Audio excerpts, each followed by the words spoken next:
आज हम बात करेंगे आर्टिफिशियल इंटेलिजेंस की। आर्टिफिशियल इंटेलिजेंस तो बहुत बड़ा टॉपिक है, लेकिन उसको हम संक्षेप में डिस्कस करेंगे यहाँ पे, क्योंकि हमको उतना ही डिस्कस करना है जितना आपके कंप्यूटर अवेयरनेस के टॉपिक पे आ सकता है। तो अगर आप एग्ज़ाम दे रहे हैं, जैसे एसएससी, सीजीएल, आईबीपीएस का एग्ज़ाम दे रहे हैं, या आप सुपर टेट का एग्ज़ाम दे रहे हैं, इन सब एग्ज़ामों में जितना ये आता है, आ सकता है, उतना ही हम डिस्कस करेंगे, क्योंकि आर्टिफिशियल इंटेलिजेंस का टॉपिक बहुत ज़्यादा वास्ट है। तो आइए शुरू करते हैं। आर्टिफिशियल इंटेलिजेंस के फादर कहे जाते हैं John McCarthy.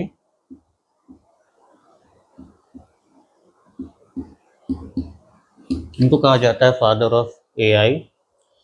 Artificial intelligence bots को बनाने के लिए जो लैंग्वेजेस यूज़ होती हैं वो होती हैं इस प्रकार से। लिस्प यूज़ होती है, पाइथन यूज़ होती है,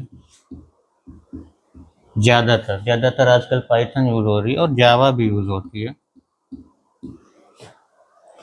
तो ये प्रोग्रामिंग लैंग्वेजेस हैं जो एआई को बनाने के लिए यूज़ होती है।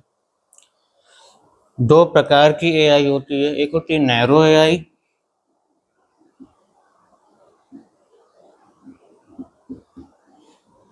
नैरो एआई ऐसी एआई होती है जो कि बहुत ही स्पेसिफिक काम कर सकती है।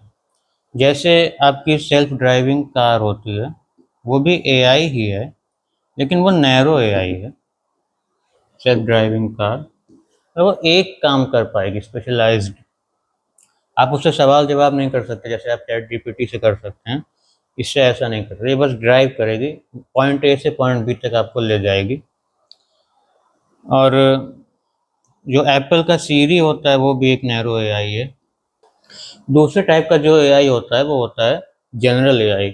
जनरल एआई आपके बहुत सारे काम कर सकता है। वो सवालों के जवाब दे सकता है, आपसे बातचीत कर सकता है, आप उससे रिसर्च करने को कहेंगे तो वो कर सकता है, सर्च करने को कहेंगे कर सकता है। इसका सबसे बड़ा एग्जांपल है चैट जीपीटी।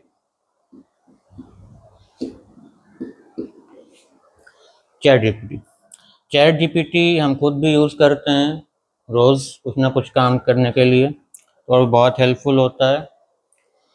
और इसके इसका दूसरा एग्जांपल आप देख सकते हैं जेमिनी, जो गूगल का है, जेमिनी। तो दोनों ही अच्छे हैं, ये ज़्यादा अच्छा है। और एक नया निकला था चाइना का डीप सीक।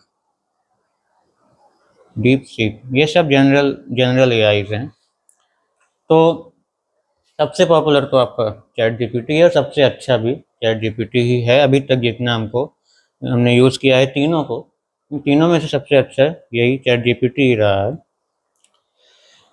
तो अब आइए देखते हैं कि किन किन जगह एआई यूज़ हो रहा है। अब एआई बनता कैसे है? न्यूरल नेटवर्क्स की मदद से बनता है, और क्लासिफिकेशन की मदद से भी बनते हैं कुछ टाइप के एआई। तो बहुत वास्ट टॉपिक है, उसको हम लोग अपने कंप्यूटर अवेयरनेस के कोर्स में डिस्कस नहीं कर सकते।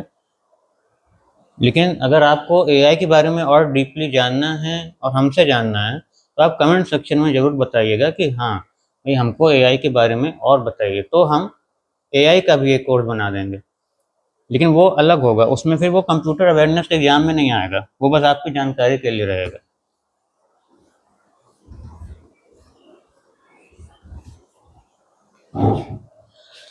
तो कहाँ कहाँ यूज़ होता है? लगभग हर फील्ड में यूज़ होता है। हेल्थ केयर में इसका यूज़ बहुत ज़्यादा देखा गया है। हेल्थ केयर में जो डायग्नोस्टिक इमेजेस होती हैं, रेडियो डायग्नोसिस जब किसी का होता है, एमआरआई, सीटी स्कैन, तो उसमें जो स्कैन की हुई इमेज होती है, जैसे आपका रीढ़ की हड्डी का स्कैन हुआ, तो ऐसे कुछ होगा, यहाँ पे ऑर्गन्स होंगे सब। जो बीमारियाँ डॉक्टर डिटेक्ट कर पाते हैं इस स्कैन में, वो एआई भी डिटेक्ट कर लेता है। प्लस कुछ और चीज़ें भी डिटेक्ट कर लेता है कि फ्यूचर में कौन सी बीमारी हो सकती है इस इंसान को, बेस्ड ऑन कि इसका जो रेडियो डायग्नोसिस है उसके बेसिस पे फ्यूचर में क्या बीमारी हो सकती है, ये भी वो डिटेक्ट कर लेता है। तो ये होता है।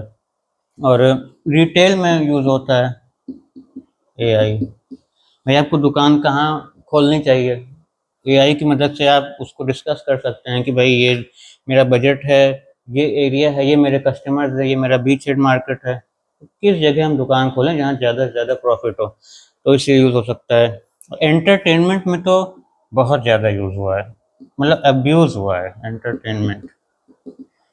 एंटरटेनमेंट में एआई इतना ना यूज़ हो तो अच्छा है। ये हमारा पर्सनल ओपिनियन है कि एंटरटेनमेंट में तो एआई का यूज़ नहीं होना चाहिए, लेकिन होता है, बहुत ज़्यादा हो रहा है आजकल।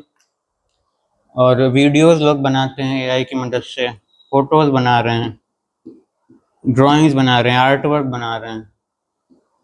ये क्रिएटिव डायमेंशन है, म्यूज़िक भी बना रहे हैं, ये सब चीज़ें बना रहे हैं। ये सारे जो चीज़ें हैं, ये क्रिएटिव चीज़ें हैं। इनको इंसान ही बनाए तो ही अच्छा रहता है, लेकिन इसको एआई बना रहा है, तो ये एक ड्रॉबैक है।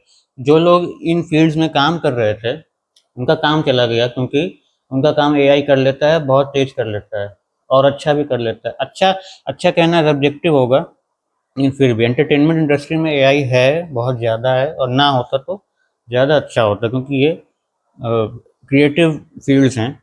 एनीवे, अब एग्रीकल्चर में भी है, एग्रीकल्चर में एआई यूज़ होता है। एग्रीकल्चर में प्रिसिशन फार्मिंग का यूज़ होता है कि आप एआई से सलाह ले सकते हैं। फिलहाल अभी जो हो रहा है कि सलाह ले सकते हैं, भाई हम इस मौसम में कौन सा क्रॉप ग्रो करें, क्योंकि ज़रूरी नहीं कि हर मौसम एक ही जैसा हो। अभी पिछले साल मानसून देर से आया था, इस साल जल्दी आ गया, तो उस हिसाब से आपको अपने क्रॉप्स भी चेंज करने होंगे, अगर आपको यील्ड अच्छी चाहिए तो ये सब एडवाइस आप एआई से ले सकते हैं एग्रीकल्चर में। तो ये है, लेकिन ऐसा नहीं कि एग्रीकल्चर में जो किसान काम कर रहे हैं, जो लोग काम कर रहे हैं, उनको एआई ने रिप्लेस नहीं कर दिया। लेकिन एंटरटेनमेंट में बहुत ज़्यादा ऐसा हुआ है, रिप्लेसमेंट हुआ है, लोगों की जॉब गई है। ऐसा होना नहीं चाहिए था। सॉफ्टवेयर डेवलपमेंट इंडस्ट्री में भी बहुत एआई यूज़ हुआ है, ये भी हम लोग डिस्कस कर लेते हैं।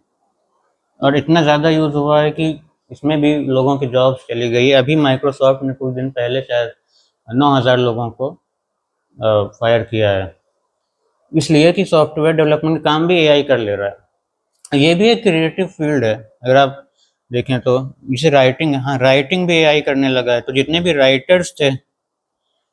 राइटर्स थे उनकी जॉब चली गई है। ये कुछ डिसएडवांटेजेस हैं एआई के फिलहाल जो दिखने को मिले हैं।